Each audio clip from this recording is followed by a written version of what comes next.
Bismillahirrahmanirrahim. Assalamualaikum warahmatullahi wabarakatuh. Alhamdulillahilladzi kataba alaina as-siyam fi syahri Ramadan linakuna minal muttaqin. Wa asyhadu an la ilaha illallah wa asyhadu anna Muhammadan abduhu wa rasuluh. Allahumma shalli ala Muhammadin wa ala ali Muhammad. Qala ta'ala fi kitabil karim a'udzu billahi minasyaitonir rajim. Bismillahirrahmanirrahim. Ya ayyuhalladzina amanu kutiba 'alaikumus syamu kama kutiba 'alal ladzina min qablikum la'allakum tattaqun. Shadaqallahu azim. Para alim ulama, bapak-bapak, ibu-ibu, saudara-saudara yang dirahmati Allah Subhanahu wa taala. Alhamdulillah, kita panjatkan puji syukur kehadiran Allah Subhanahu wa taala yang telah melimpahkan rahmat dan taufiknya kepada kita sehingga kita masih diberi kesehatan dan kekuatan untuk melaksanakan aktivitas kita, terutama ibadah di bulan Ramadan ini. Bapak, ibu-ibu, saudara-saudara, sidang jamaah salat Isya dan salat tarawih yang dimuliakan Allah Subhanahu wa taala. Banyak postingan-postingan, pemberitaan-pemberitaan mungkin yang sering kita baca, baik itu melalui surat kabar atau koran, majalah mungkin, layar kaca, melalui WhatsApp, melalui YouTube, TikTok dan sebagainya. Hal-hal yang dapat mendangkalkan akidah kita, terutama yang datang dari kelompok liberal yang punya paham liberalisme maupun pluralisme agama. Demikian juga dengan aliran-aliran sesat yang sering muncul dan tentu saja berusaha untuk mendangkalkan akidah kita. Kita sebagai umat Islam tentu punya prinsip dan harus punya prinsip, punya pegangan yang harus kita jadikan pegangan, terutama adalah surat Al-Imran ayat 19 dan 85.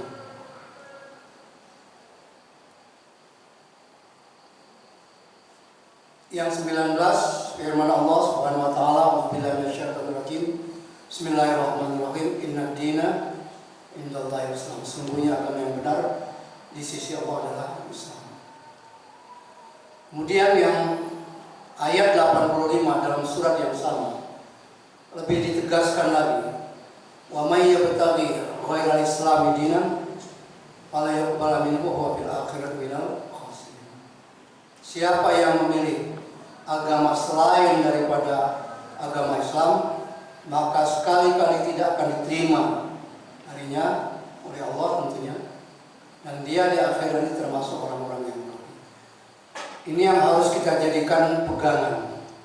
Jadi walaupun ada pemberitaan-pemberitaan, postingan-postingan berusaha untuk mendangkalkan akidah kita tetap harus pegang padanya. Pada zaman Nabi juga ada terjadi, hanya di kalangan orang-orang kafir Quraisy terutama berusaha untuk membujuk Nabi dan umat Islam ketika itu agar mau bergantian menyembah Tuhan. Ya, kalau kita ajukan sekarang itu kan sama dengan paham pluralisme agama. Paham pluralisme agama ini kan cenderung menganggap bahwa semua agama itu adalah benar. Islam benar, Hindu benar, Kristen benar, Konghucu benar, Shinto benar, dan yang lain dianggap semuanya benar. Padahal masing-masing agama itu mengklaim bahwa agamanya yang paling benar. Nah, kita juga punya prinsip, punya pegangan seperti yang sudah dibacakan tadi, yaitu surat Ali Imran 19 dan 85. Nah, kendati kita menganggap bahwa Islam adalah satu-satunya kebenaran, tapi tetap kita harus bertoleransi terhadap penganut agama lain. Nah, karena itulah ketika pada zaman Nabi, orang-orang kafir Quraisy itu mendatangi Nabi dan mengajak bagaimana kalau bergantian menyembah Tuhan. Jadi tahun ini orang-orang Islam, ya, Nabi dan orang-orang Islam menyembah Tuhannya orang-orang kafir Quraisy itu berhala-berhala itu, dan tahun berikutnya ya orang-orang kafir Quraisy akan menyembah Allah. Sebagai jawabannya diturunkan surat Al-Kafirun. Qul ya ayyuhal kafir, katakan wahai orang kafir, la a'budu ma ta'budun, saya tidak akan menyembah apa yang kamu sembah. Demikian juga Anda sekarang tidak akan menyembah apa yang kamu sembah.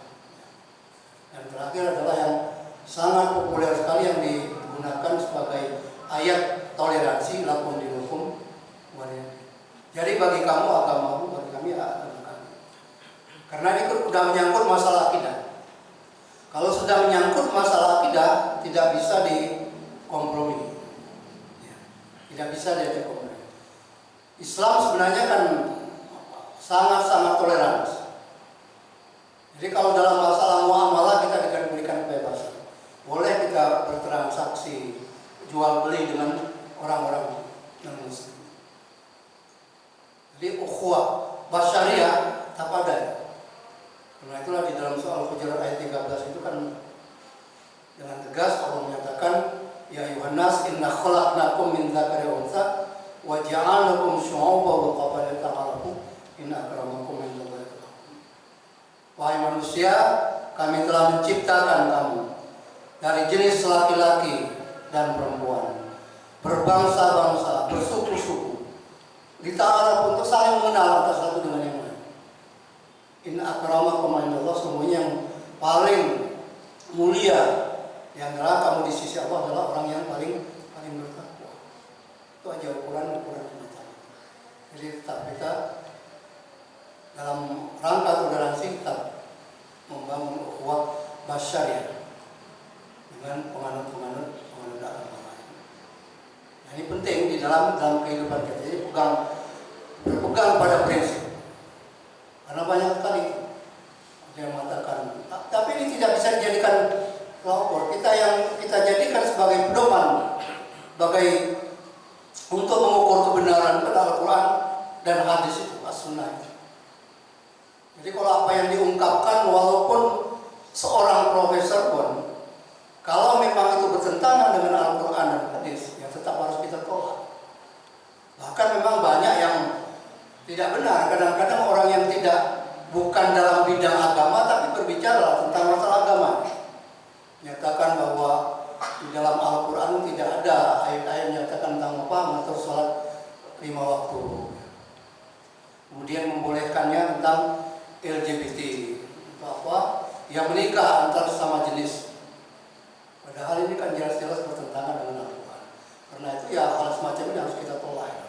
Karena memang jelas-jelas bertentangan dengan Al-Quran dan hadis. Karena itulah yang kita pegang adalah seperti dalam surah An-Nisa ayat 59 dinyatakan, fa in tanaza'tum fi syai'in farudduhu ila Allah. Kalau kamu berbeda pendapat tentang masalah sesuatu, ya kembalikanlah kepada Allah dan kembalikanlah kepada Rasul, kembalikan pada Al-Quran, kembalikan kepada sunnah atau hadis. Ini termasuk artinya kan yang berkaitan dengan masalah perbedaan furu'iyah. Perbedaan furu'iyah tidak masalah, tidak jadi masalah, karena memang sudah sejak dulu. Bukan itu perbedaan antara NU dengan Muhammadiyah, dengan Persis Persatuan Islam dengan Al-Irsad.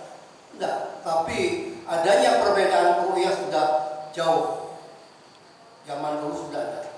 Terutama ketika lahirnya mazhab itu, sehingga ada perbedaan antara Imam Syafi'i, pendapat Imam Syafi'i dengan Hanafi, Maliki, Hambali, bahkan dengan Daud Az-Zahiri, mazhab Daud Az-Zahiri dan sebagainya. Ada perbedaan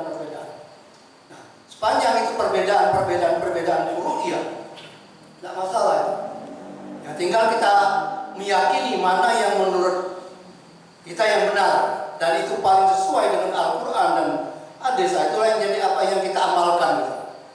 Karena itu kan tadi kepain tanazatum itu kan sebenarnya kalau kamu berbeda pendapat tentang sesuatu ya kembalikan aja kepada Al-Quran, kembalikan pada mana yang menurut Al-Quran yang paling sesuai dengan Al-Quran menurut kita dan sesuai dengan hadis itu yang kita amalkan dengan tanpa menyalahkan mereka yang berbeda dengan kita. Itu kalau perbedaan ru'yah dalam bidang ru'yah. Yang tidak boleh itu kan kalau berbeda dalam bidang usuliyah. Karena ajaran Islam itu kan dua, satu usuliyah, yang kedua ru'yah.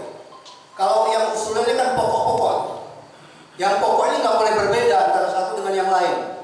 Nah kalau ada perbedaan dalam masalah yang usuliyah ini, maka berarti yang satu itu sesat, yang satu salah. Misalnya muncul aliran yang tidak mewajibkan sholat 5 waktu, udah jelas itu salah, menyimpang, sesat, pasti. Muncul aliran yang mengatakan bahwa Nabi Muhammad bukan Nabi yang terakhir, itu tidak perlu ragu-ragu lagi, kita itu jelas kita acap ini sebagai aliran sesat. Atau muncul lagi aliran yang menyatakan bahwa menunaikan ibadah haji nggak perlu ke Mekah sana, ke Saudi Arabia, nggak perlu, cukup di daerah masing-masing. Wah ini udah kita nggak perlu lalu. Ini mengatakan bahwa aliran itu pasti sesat. Jadi hal yang semacam ini kan yang pokok-pokoknya dapat kita jadikan semacam ukuran. Jadi kalau muncul paham atau aliran yang jelas ajaran pokoknya berbeda dengan yang diajarkan oleh Al-Quran maupun hadis, apalagi kalau yang terhadap penganut agama lain. Jadi kita sudah punya semacam pegangan prinsip tadi yang berkaitan dengan masalah akidah, yang berkaitan dengan masalah ibadah adalah hal yang tidak bisa dikompromikan. Jadi tidak ada larangan kita bergaul dengan orang-orang yang berbeda agama. Tidak ada larangan, boleh-boleh saja. Tapi kalau udah menyangkut masalah akidah, udah menyangkut masalah ibadah, ya nggak bisa ya. Karena itu kan nggak bisa kita gantian. Misalnya kalau kita berteman dengan orang-orang yang berbeda agama, dengan orang Nasrani, gantian ke masjid, gantian ke gereja. Nah, ini kan udah menyangkut masalah akidah, menyangkut masalah ibadah. Itu nggak bisa kita campur adukan semacam itu. Bapak-bapak, ibu-ibu, saudara-saudara, sedang jamaah sholat isya dan sholat tarawih yang dimuliakan Allah Subhanahu Wa Taala. Jadi hal macam ini penting di dalam kehidupan kita supaya kita tidak, artinya jangan gampang terus. Dan kita tentu saja, terutama generasi muda, harus membekali diri, terutama dengan basic agama yang kuat, khususnya terkait dengan masalah ya akidah yang benar, salimul akidah yang benar ya, kemudian shahihul ibadah yang benar, dan matinul akhlak yang kuat. Karena inilah sebenarnya kan yang 3 pokok ajaran yang ditekankan, yang berkaitan dengan masalah akidah tadi, kemudian berkaitan dengan masalah syariah atau ibadah, kemudian berkaitan dengan masalah akhlak. Nah kemudian di dalam muamalah tambah lagi dengan muamalah duniawi. Nah, kalau muamalah dunia tentu saja masih banyak hal yang berkaitan dengan masalah-masalah keduniaan, dan itu memang diserahkan sepenuhnya sebenarnya kepada kita untuk mengatur. Makanya Nabi mengatakan antum a'lamu bi umuri dunia, kamu lebih mengetahui tentang urusan keduniaan. Silakan diatur. Jadi yang kita sudah punya pegangan yang kuat ya, berupa Al-Quran ya, kemudian juga hadis. Nah, selama kita berpegang teguh kepada kedua-duanya ini, insya Allah kita akan selamat, tidak akan tersesat. Bagaimana diriwayatkan di dalam buah hadis yang diriwayatkan oleh Imam Malik di dalam kitab Muwatta'nya, taraktu bikum amrayn, saya meninggalkan padamu 2 hal. Ma in tamassaktum bihima lan tadillu abada. Selama kamu berpegang teguh kepada dua-duanya, tidak akan tersesat selama-lamanya. Sekali-kali tidak akan tersesat selama-lamanya. Kitab Allah wa sunnata Rasul, itu kitab Allah dan sunnah Rasul.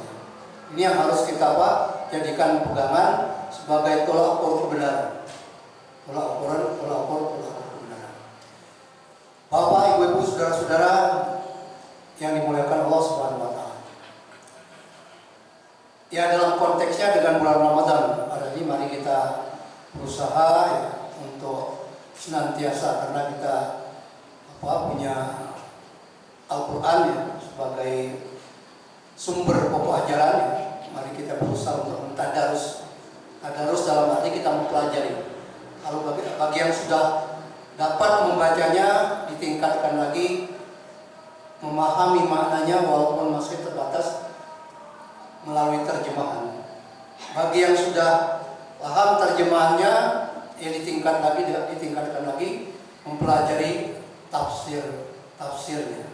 Dan banyak yang dapat kita pelajari dalam kitab tafsir, baik tafsir bil ma'thur ya, penafsiran Al-Quran dengan Al-Quran, penafsiran Al-Quran dengan As-Sunnah, penafsiran Al-Quran dengan aqwal sahabat, penafsiran Al-Quran dengan aqwal tabi'in ya, maupun penafsiran birra'i. Penafsiran birra'i banyak. Kalau penafsiran bil ma'thur tadi seperti tafsir Ibnu Katsir, itu kita akan mendapati penafsiran tersebut yang berdasarkan riwayat. Tapi kalau kita ingin penafsiran yang banyak menggunakan ra'yu, banyak menggunakan ijtihad, akal ya, bisa kita menggunakan tafsir birra'i seperti tafsir Al-Azhar misalnya, karyanya Profesor Hamka, atau juga Al-Misbah punya Pak Quraisyilab ya. Mungkin juga tafsir Al-Maraghi, atau mungkin tafsir yang lain. Sekarang banyak termasuk tafsir Al-Qurtubi. Mudah-mudahan di bulan Ramadan kita akan dapat meningkatkan keilmuan kita, terutama yang berkaitan dengan masalah agama dan Al-Quran. Demikian apa yang dapat saya sampaikan dalam kesempatan ini. Mudah-mudahan kultum singkatnya akan bermanfaat bagi kita semua. Kurang lebihnya mohon maaf yang sebesar-besarnya. Wabillahi taufiq wal hidayah. Wassalamualaikum warahmatullahi wabarakatuh.